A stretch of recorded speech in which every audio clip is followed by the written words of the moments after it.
This man is Robert McMichael. The place, the Toronto Art Gallery, opening of a showing of works of the late J.E.H. MacDonald, a member of Canada's pioneering Group of Seven.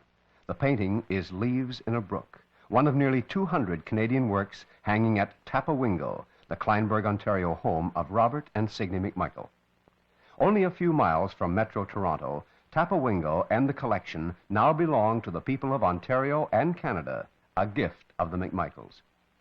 On the grounds is the restored studio cabin of Tom Thomson, the bold innovator who, prior to his death in 1917, was to develop the style that became the guiding spirit of the Group of Seven.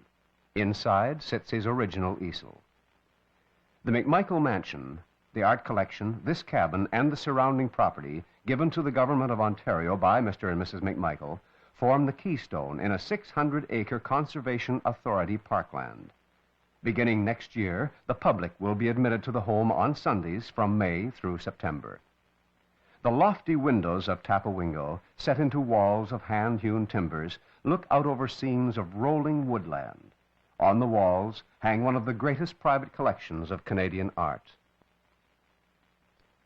In rooms warmed by open fireplaces are the paintings to be known as the McMichael Conservation Collection of Art. Paintings by Emily Carr, Thompson, David Milne, and the members of the Group of Seven, MacDonald, Lauren Harris, A.Y. Jackson, Arthur Lismer, F.H. Varley, Franklin Carmichael, and A.J. Casson.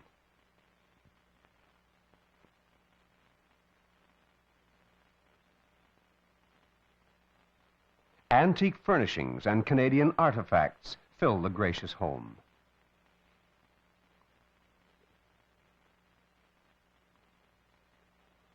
From the window of one of the main floor galleries, Mrs. McMichael looks out upon a 400-year-old jack pine, a type of tree that was to become almost symbolic of the work of the Group of Seven. A Thompson sketch sets the mood as Mrs. McMichael moves downstairs and into a further series of galleries hung with more paintings, drawings, and oil sketches by the famous Canadian artists.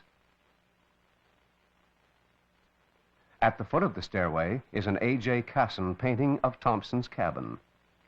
Throughout the spacious home hang many canvases illustrating the strong, bold style that once brought public scorn and ridicule to the artists. Neighborhood children are frequent and welcome visitors at the McMichael home, and Mrs. McMichael delights in giving them previews of works soon to join the collection.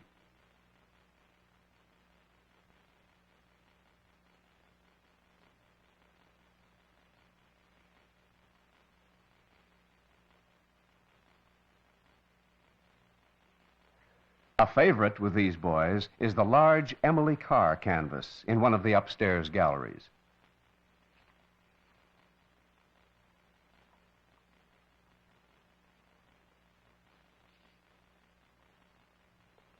To protect the many valuable paintings of Tapawingo, the McMichaels installed a unique humidifying system, an indoor swimming pool in a room whose vents assure constant humidity throughout the home.